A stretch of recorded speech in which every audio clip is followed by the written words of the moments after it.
Hello hello, welcome to the Khan law studies again. आज हम फिर कॉन्स्टिट्यूशनल लॉ को डिस्कस करेंगे। इसका एक टॉपिक है qualification and disqualification for becoming a member of parliament. First of all हम देखते हैं सेक्शन आर्टिकल 84। आर्टिकल 84 कॉन्स्टिट्यूशन ये बताता है कि राज्यसभा या लोकसभा का सदस्य होने के लिए क्या क्या अर्हताएँ हैं। नंबर 1, वह व्यक्ति भारत का नागरिक हो। दूसरा, राज्यसभा के सदस्य होने के लिए उसकी न्यूनतम आयु 30 वर्ष और लोकसभा के सदस्य होने के लिए उसकी न्यूनतम आयु 25 वर्ष होनी चाहिए। इसके अलावा he must take oath under 3rd schedule before any officer authorised by the election commissioner. 4th के बाद 5th ये कहता है कि other qualification prescribed by law made by the parliament. तो पार्लियामेंट ने रिप्रेजेंटेशन ऑफ पीपुल्स एक्ट पारित किया है, जिसमें एक क्वालिफिकेशन ये दी गई है कि his name should be on any electoral roll, यानी कि निर्वाचन नियम की जो नियम वो इलेक्टोरल रोल जो है कि किसी संसदीय क्षेत्र में के इलेक्टोरल रोल में उसका नाम होना चाहिए। तो ये बहुत ही सिंपल है। Article 84, first of all he must be a citizen of India, और for Rajya Sabha age must be 30 years, for Lok Sabha is age must B 25 years. इसके बाद कहता है कि वो इलेक्शन कमीशन के द्वारा अथराइज किसी व्यक्ति के सामने उसने 3य अनुसूची के अंतर्गत उसने शपथ ग्रहण कर ली हो। और आरपी एक्ट कहता है कि उसका नाम जो है जो इलेक्टोरल रोल है उस पर होना चाहिए। ये वेरी सिंपल है कि दीज आर दी क्वालिफिकेशंस। इसके बाद शुरू होता है कि what are the disqualification for being a member of house of the parliament. Qualification से ज़्यादा इम्पॉर्टेंट होता है डिसक्वालिफिकेशन। और डिसक्वालिफिकेशन को जो हम देखते हैं तो सबसे पहले इसमें आते हैं कि आर्टिकल 102 सब क्लास 1, आर्टिकल 102 सब क्लास 1 डील करता है the conditions of disqualification. Number 1, if he holds any office of profit under central government और स्टेट गवर्नमेंट और अंडर एनी अथॉरिटी। इसको भी हम बाद में डिस्कस करेंगे what is office of profit. ये याद रखिएगा, if he holds any office of profit. Number 2, he is of unsound mind declared by court, यानी वो विकृत चित्त का व्यक्ति हो जिसे किसी सक्षम न्यायालय ने विकृत चित्त घोषित किया हो। 3rd है he is undischarged insolvent, वो दिवालिया घोषित हो गया हो। 4th है he is not a citizen of India, वो भारत का नागरिक नहीं है। Otherwise he has acquired citizenship of any other country, या उसने स्वेच्छापूर्ण ढंग से किसी अन्य राष्ट्र किसी अन्य देश की नागरिकता स्वीकार कर ली है। और 5वां ई सेक्शन कहता है if he so disqualified under any law made by parliament. फिर यहाँ ये कहता है कि वो किसी पार्लियामेंट के द्वारा बनाए गए किसी अन्य कानून के अंतर्गत वो डिस्क्वालीफाई किया गया हो। अब ये कौन सा कानून है डिस्क्वालिफिकेशन का? दैट इज अंडर आर्टिकल 102 सब क्लास 2। आर्टिकल 102 सब क्लास 2 कहता है, उसमें संशोधन के द्वारा एक 10वीं अनुसूची दाखिल की गई है। 10th शेड्यूल में एक अमेंडमेंट किया गया है जिसमें डिसक्वालिफिकेशन की कुछ शर्तें दे दी गई हैं। 10वीं अनुसूची ये क्या है? 10वीं अनुसूची में कुछ कंडीशन दी गई हैं कि वो व्यक्ति कब डिस्क्वालीफाई हो जाएगा। पहली बात, 10वीं अनुसूची में नंबर एक कि एक व्यक्ति जो एक पॉलिटिकल पार्टी के टिकट पर इलेक्शन जीत करके आता है, if he leaves that political party, वो उस राजनीतिक दल को स्वेच्छापूर्ण ढंग से छोड़ देता है।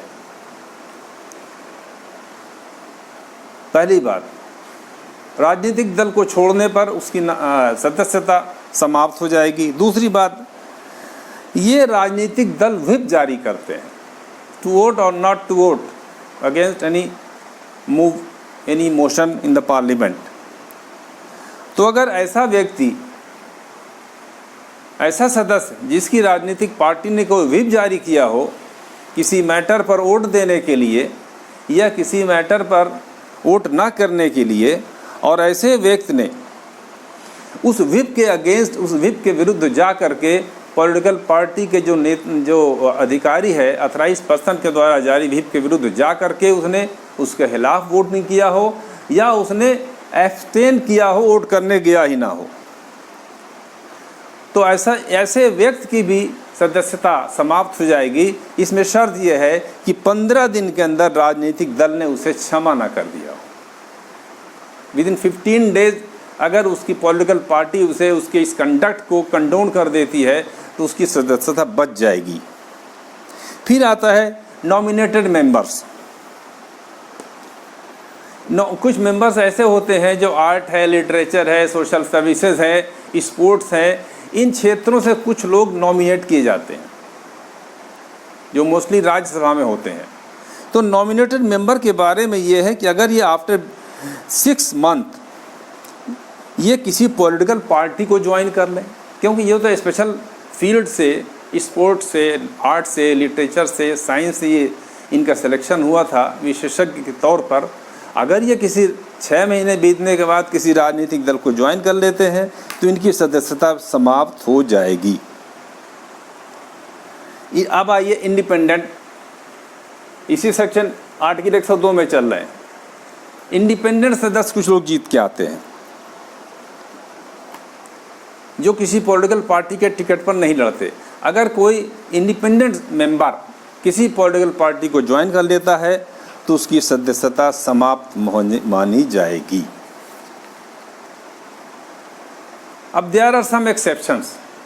आपने देखा कि कौन कौन लोग ऐसे हैं जो 10वीं अनुसूची में डिस्क्वालीफाई होते हैं। आप रिपीट कर लीजिए, leaving the political party under which he fought his election, जिस पॉलिटिकल पार्टी के टिकट पर उसने इलेक्शन लड़ा था उस पार्टी को स्वेच्छा पूर्वक उसने छोड़ दिया। दूसरा पॉइंट, उस पॉलिटिकल पार्टी के पदाधिकारी के द्वारा दिए गए आदेश के अनुसार व्हिप के विरुद्ध जाके उसने वोट किया हो या वोट ही ना दिया हो, और ऐसे उसकी राजनीतिक पार्टी ने उसे 15 दिन के अंदर उसे क्षमा ना किया हो। फिर देखिए नॉमिनेटेड मेंबर। नॉमिनेटेड मेंबर अगर 6 महीने के बाद किसी राजनीतिक दल को ज्वाइन कर लेता है तो उसकी सदस्यता समाप्त हो जाएगी। और लास्ट में है निर्दलीय सदस्य। अगर ये किसी राजनीतिक दल को में शामिल हो जाते हैं तो इनकी भी सदस्यता समाप्त हो जाएगी। ये तो रहे ये इसमें नहीं है, इतने 4 पॉइंट थे। अब इसके कुछ अपवाद देखिए, 1 2 3 4 पॉइंट थे। नाउ इसके एक्सेप्शंस हैं। इसमें रास्ता पॉलिटिकल पार्टीज ने अपने लिए खुला रखा है थोड़ा सा। मर्जर, यदि मूल राजनीतिक दल यानी जिस दल का सदस्य हो उसका मर्जर, उसका विलय किसी दूसरे राजनीतिक दल में हो जाए और जो उसके विधानमंडल के यानी ये जो संसद सदस्य के जो मंडल है, जो ग्रुप है, जो इलेक्टोरल जो जीत के मेंबर आए हैं, इनके 2/3 से अधिक सदस्य इसकी स्वीकृति दे दें। यानी जिस एक व्यक्ति एक पॉलिटिकल पार्टी से जीत के आया है, इसकी पॉलिटिकल पार्टी का दूसरी पॉलिटिकल पार्टी में मर्जर करती है, सब्जेक्ट टू द कंडीशन कि इसकी पॉलिटिकल पार्टी के 2/3 से अधिक सदस्यों ने इस मर्जर को स्वीकृति दे दी हो, तब ऐसे सदस्यों की सदस्यता समाप्त नहीं होगी। दूसरा है कि जैसे लोकसभा के अध्यक्ष है, जो उपाध्यक्ष हैं, जब ये अध्यक्ष उपाध्यक्ष चुने जाते हैं तो माना जाता है किसी राजनीतिक दल के सदस्य नहीं हैं तो उन्हें अपनी पार्टी से इस्तीफा देना पड़ता है। तो जब ये इस्तीफा इस स्थिति में देते हैं तो इनकी सदस्यता समाप्त नहीं होती है। अब सवाल ये होता है कि वो डिसाइड कौन करेगा इस डिस्क्वालिफिकेशन को, कि कोई व्यक्ति की सदस्यता समाप्त हुई अथवा नहीं। इन कंडीशन के अंदर इसको निर्णय करने के लिए राज्यसभा का सभापति है या लोकसभा का अध्यक्ष है, ये इसे निश्चित करेंगे, इस पर निष्कर्ष निर्णय देंगे डिस्क्वालिफिकेशन पर। जो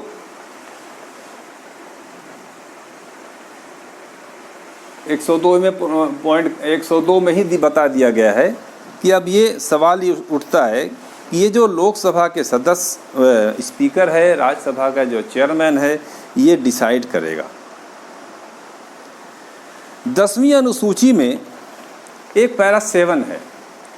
उस पैरा 7 में ये प्राविधान कर दिया गया था कि सभापति या स्पीकर इसके द्वारा दिया गया निर्णय अंतिम होगा और किसी न्यायालय के द्वारा इसका न्यायिक पुनर्विलोकन नहीं हो सकता। इस पैरा 7 को जो है चैलेंज किया गया था कि होटा हेलोहन के मामले में, कि होटा हेलोहन के मामले में ये जब ये डिसाइड मैटर उठा तो सुप्रीम कोर्ट ने क्या कहा? सुप्रीम कोर्ट ने ये कहा ये जो अनुसूची है ये कहते हैं ये जो डिसीजन है कि no court could examine its validity, the court held that function of the speaker while applying its mind on anti defection law is like that of a tribunal. यानी स्पीकर या चेयरमैन जब ये काम करते हैं disqualification पर, अपना राय जाहिर करते हैं, अपनी माइंड अप्लाई करते हैं, तो इनका कार्य एक न्यायिक ट्रिब्यूनल का है, इसलिए इसकी न्यायिक पुनर्विलोकन किया जाएगा। तो ये पैरा 7 ऑफ 7th शेड्यूल जो है ये माननीय सुप्रीम कोर्ट, माननीय हाई कोर्ट के ये जो अधिकार हैं न्यायिक पुनर्विलोकन के अधिकार को छीनता है। तो 2 पॉइंट इसमें इन्वॉल्व हो गए। एक तो ये कि इस पैरा को 50% राज्यों की सहमति प्राप्त नहीं ली गई, इसका रेटिफिकेशन 50% ऑफ स्टेट से नहीं कराया गया, क्योंकि this matter relates to the jurisdiction of the supreme court और द हाई कोर्ट। और दूसरी बात कोर्ट ने कह दी कि चीज़ें आप जुडिशल माइंड अप्लाई करते हैं, your work is like a tribunal, therefore the order passed by the speaker और the chairman is open for a judicial review, therefore para 7 of the 10th schedule is ultra vires. तो किहोटा होलाहलन व जैशिलू के case में Supreme Court ने majority decision दे करके कह दिया कि ये इनवैलिड लॉ है, अल्ट्रा वायरस है और jurisdiction of the supreme Court को चैलेंज करता है। तो ये हमने देखा कि ये 10वीं अनुसूची में इतने प्रश्न हैं। अब इसके बाद अब इससे क्लियर हो गया कि इसमें अगर कोई स्पीकर कोई फैसला करता है उसकी न्यायिक पुनर्विलोकन माननीय उच्च न्यायालय या उच्चतम न्यायालय के द्वारा की जा सकती है। It is open. अब नेक्स्ट आइए डिस्क्वालिफिकेशन के बारे में। अगर कौन कौन सी कंडीशन और हैं। Representation of peoples act 1951, RP act 1951 भी एक पारित हुआ था। आरपी एक्ट 1951, इसमें देख लीजिए, इसमें भी कुछ निर्भरताएं बताई गई हैं कि कब वो डिस्क्वालीफाई हो जाएगा। नंबर 1, इलेक्शन के संबंध में करप्ट प्रैक्टिसेस उसने की थी। नंबर 2, किसी अपराध में उसे दोष सिद्ध किया गया है और दोषी मानने पर उसे 2 वर्ष या उससे अधिक की कारावास की सज़ा दी गई हो, और ये सज़ा भी उल्टी ना गई हो अपील के द्वारा। तो पहला ये corrupt practices in relation to election. दूसरा, he was convicted for any offence and imprisonment for 2 or more years। Third, accounts of the election दाखिल नहीं किया, जो खर्चे होते हैं इलेक्शन में चुनाव के, उसका लेखा जोखा नहीं दाखिल करने पर। और फोर्थ है सरकारी संविदा, गवर्नमेंट कॉन्ट्रैक्ट में हितबद्ध होना। किसी गवर्नमेंट कॉन्ट्रैक्ट में अगर ये हितबद्ध है ऐसा व्यक्ति, तो हितबद्ध होने पर इसे डिस्क्वालीफाई माना जाएगा। तो हितबद्ध एक हो गया। तीसरा है ऐसे निगम जिसमें सरकार का कम से कम 25% अंश हो। जो कॉरपोरेशन है, गवर्नमेंट कॉरपोरेशन होते हैं, जिसमें गवर्नमेंट के शेयर्स होते हैं, तो मिनिमम शेयर गवर्नमेंट का 25% है, और उसमें वो निदेशक है या कोई अन्य लाभ का पद धारण कर रहा है, तो ही इज डिस्क्वालीफाइड। यानी ऐसे निगम जिसमें गवर्नमेंट का शेयर 25% है, तो 25% शेयर होने पर भी उसका डिस्क्वालिफिकेशन हो जाएगा। लास्ट है dismissal from the government service for corruption और डिसलॉयल्टी। सरकारी सेवा से डिसमिसल किया जाए, उसके क्या आधार हैं? फॉर करप्शन और डिसलॉयल्टी टू द स्टेट। यानी जो डिसमिसल है, ये मेजर पनिशमेंट इसीलिए कहा जाता है कि अगर डिसमिसल किसी व्यक्ति का हो जाता है तो उसकी बहुत सी सुविधाएं छिन जाती हैं। तो ये रिप्रेजेंटेटिव ऑफ पीपल्स एक्ट ने इतनी चीज़ें बता दी। इसको फिर से देख लें कि क्या क्या इसमें है। Corrupt practices in relation to the election, imprisonment for 2 or more years, election expenses को फाइल ना करना, किसी गवर्नमेंट कॉन्ट्रैक्ट में हितबद्ध होना जिसमें सप्लाई ऑफ गुड्स, कोई काम करना, कोई परफॉर्मेंस ऑफ कोई सर्विस है, कोई सेवा करना है, या माल सप्लाई करना है, या कोई कार्य एग्जीक्यूट करना है। तो इस तरह के जितने भी गवर्नमेंट के कार्य हैं, सरकारी कॉन्ट्रैक्ट हैं इस तरह के, इसमें अगर ये इसका इंटरेस्ट है, ये माल सप्लाई करता है, कोई सेवा प्रदान करता है जिसमें इसका हित है, तो ऐसी स्थिति में ही डिस्क्वालीफाइड। और लास्ट में कहा गया कि किसी ऐसे कॉरपोरेशन में जिसमें 25% राज्य का शेयर है, उसमें वो डायरेक्टर के पद संभाले हुए है, या मैनेजिंग एजेंट हो, या कोई holding any other office of profit हो, कोई अन्य लाभ का पद धारण करता हो ऐसी कंपनी में, तो भी ये डिस्क्वालीफाइड है। एंड लास्ट है dismissal from government service for corruption और डिसलॉयल्टी टू द स्टेट। तो इतने ग्राउंड इसमें दिए गए हैं ये रिप्रेजेंटेटिव पीपल्स एक्ट में। और इसमें एक सवाल रह गया है कि जो अभी पहले हमने बताया था आपको, आर्टिकल 102 में, आर्टिकल 102 में संविधान के प्रावधान करता है कि यदि कोई व्यक्ति कोई लाभ का पद धारण करता है, चाहे केंद्र सरकार में हो, चाहे राज्य सरकार में हो, या किसी प्राधिकरण के अधीन उसने लाभ का पद धारण किया हो, तो प्रश्न उठा कि लाभ का पद क्या है। तो इसमें एक केस ला हुआ था उमराव सिंह। उमराव सिंह का केस जो है, ये आप देखेंगे कि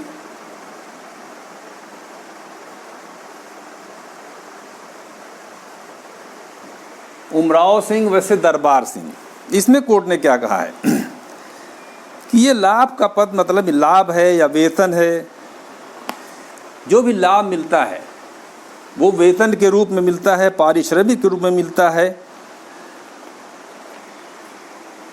न कि मानदेय के रूप में मिलता है। यहाँ तक तो मानदेय को कवर कर लिया इन्होंने। लेकिन अगर कहीं कोई व्यक्ति सरकारी पद धारण करता है और उसे क्षतिपूर्ति के रूप में कंपनसेटरी कुछ अलाउंसेस मिलते हैं, जैसे डीए है, टीए है, किसी कार के लिए वह जा रहा आ रहा, डेलीगेशन पर किसी अन्य विभाग में उसे नियुक्त कर दिया गया है, तो उसे जो अन्य लाभ मिलते हैं तो वो लाभ का पद नहीं होंगे। इसी तरह मेन केस जो उठा था वो Jaya Bachchan versus union of India था कि जया बच्चन जो तो है ये उत्तर प्रदेश की जो फिल्म कॉरपोरेशन थी उसके चेयरमैन थी। Jaya Bachchan was just from the Rajya Sabha on the ground that she was holding an office of profit in the capacity of chairperson of UP Film Development Council. UP film development council में ये chairman थी। इन्हें लाभ क्या मिलता था? Monthly honorarium 5,000 rupees, expenditure 10,000 rupees, staff car with driver, telephone at office and residence, free accommodation, free medical treatment for the family. और इन तमाम ग्राउंड को मानते हुए कि माना गया कि इन्होंने लाभ का पद धारण किया है, इसे इलेक्शन कमीशन ने आर्टिकल 103 में ही वॉज डिस्क्वालिफाइड, इसकी वैलिडिटी को चैलेंज किया गया। लेकिन कोर्ट ने क्या किया कि ऐसा पद वो लाभ का पद माना जाएगा जिससे कोई लाभ आप अर्जित करते हो, चाहे उसका नाम ऑनरेरियम दे दिया जाए तो भी वो लाभ का पद है। और सुप्रीम कोर्ट ने ये भी कह दिया कि सुसंगत रेलेवेंट बात यह है कि कोई लाभ उससे आपको मिल रहा या नहीं, क्या उससे धन की प्राप्ति हो सकती है, इसका महत्व नहीं है कि आपने धन लिया या नहीं, उसका लाभ उठाया या नहीं उठाया। क्योंकि मिसेस जया बच्चन ने ये प्ली भी लिया था कि उन्होंने जो ऑनरेरियम वगैरह इसमें अलाउ था उन्होंने उन ऑनरेरियम को लिया ही नहीं, उन लाभ को उठाया नहीं। लेकिन ये जो हमने आपको बताया, कोर्ट ने ऑब्जर्व किया है कि ये जो है staff car with driver, telephone at home and office, free accommodation, medical treatment, ये ऑल दीज आर दी कहते हैं ये प्रॉफिट है which arises of the office, due to his office, ये इनको ये लाभ मिल रहा है। भले ये कहते हैं कि जो 5,000 रुपये ऑनरेरियम इन्होंने नहीं लिया, तो ऑनरेरियम का नाम दे दिया जाए, लेकिन कुछ ये है एक्वायर्ड, इसका ये कॉम्पेंसेटरी नहीं है, ये पूरा ऑफिस है। और जितनी इसमें सुविधाएं दी गई थी, एक तो ड्राइवर के साथ कार दी जा रही है, टेलीफोन की सुविधाएं दी जा रही हैं, सारे एक्सपेंडिचर 10,000 रुपीज़ दिए जा रहे हैं, तो इनकी प्ली को रिजेक्ट कर दिया गया और शी वॉज डिस्क्वालिफाइड। तो यह लाभ का पद, इसमें कुछ क्राइटेरिया और भी है कि ये पद किसने क्रिएट किया है, अपॉइंटमेंट का पावर किसे है, क्या सेंट्रल स्टेट गवर्नमेंट को है, राइट ऑफ रिमूवल किसको है, क्या सेंट्रल स्टेट गवर्नमेंट को है, कंट्रोल ओवर द ऑफिस किसको है, क्या केंद्र या राज्य सरकार को है। तो ये सारी चीज़ें देखी जाएंगी। इन सारी चीज़ों को देखते हुए और जितने लाभ इसके साथ ही अर्जित कर रही थी, यह माना गया कि she holds the office of profit. तो ये जो पहला वाला केस था कि ये ऑनरेरियम है, तो यहाँ कह दिया ऑनरेरियम का नाम अगर दे दिए तो उससे कोई फ़र्क नहीं पड़ता, it is a profit arising out the office.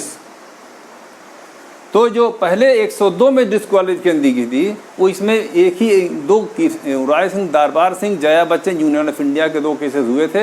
Holds any office of profit under central और state government, he is of unsound mind declared by the court, he is an undischarged insolvent, he is not a citizen of India or acquired citizen of any other country if he is so disqualified under any law made by parliament। 102(1) में under any law कर दिया। इसके बाद 102 102 में amend करके एक 10th schedule बना दिया और 10th शेड्यूल में डिसक्वालिफिकेशन की कुछ कंडीशन अलग डाल दी। अब 103 ये कहता है कि 102A को रिलेट करता है, ये जो हाल लाभ का पद है, ये सारी चीज़ें जितनी हैं इसको कौन डिसाइड करेगा। 102(1) में जो डिस्क्वालिफिकेशन है इसको डिसाइड करने का पावर प्रेसिडेंट को है अंडर आर्टिकल 103। और प्रेसिडेंट कैसे कार्य करेगा, वो इलेक्शन कमीशन की राय लेगा और राय के आधार पर उसका निर्णय देगा। जबकि 10th शेड्यूल का जो डिस्क्वालिफिकेशन है, वो जैसे बताया हमने आपको, उसको डिस्क्वालिफिकेशन का निर्णय करने का अधिकार speaker of the Lok Sabha and the chairman of the Rajya Sabha को है। जिसकी जुडिशल रिव्यू हो सकती है, उसका लीडिंग केस है जो आपको बताया हमने कि होटा, नाम है, बहुत मशहूर नाम है, किहोटा होलाहन केस। उसमें सुप्रीम कोर्ट ने जुडिशल रिव्यू के पावर जो इन्होंने ख़त्म किया था उसको अल्ट्रा वायरेस डिक्लेयर कर दिया। तो ये इतने हो गए कि देखिए इलेक्शन के लिए आर्टिकल 84 में qualification, representation of peoples act में फिर क्वालिफिकेशन, फिर डिस्क्वालिफिकेशन आती है 102 में, फिर डिस्क्वालिफिकेशन आती है 10th शेड्यूल में, फिर डिस्क्वालिफिकेशन आती है रिप्रेजेंटेशन ऑफ पीपल्स एक्ट 1951 में। These are the qualification and disqualification of member of a parliament, either of Lok Sabha or राज्य सभा। इसमें जो मोस्ट इम्पॉर्टेंट केस जो पूछा जाता है वो किहोटा होलाहन का है। इसमें क्या डिसाइड किया गया, क्या होल्ड किया गया है, और ऑफिस ऑफ प्रॉफिट पर एक ही केस ला है जो जया बच्चन का है।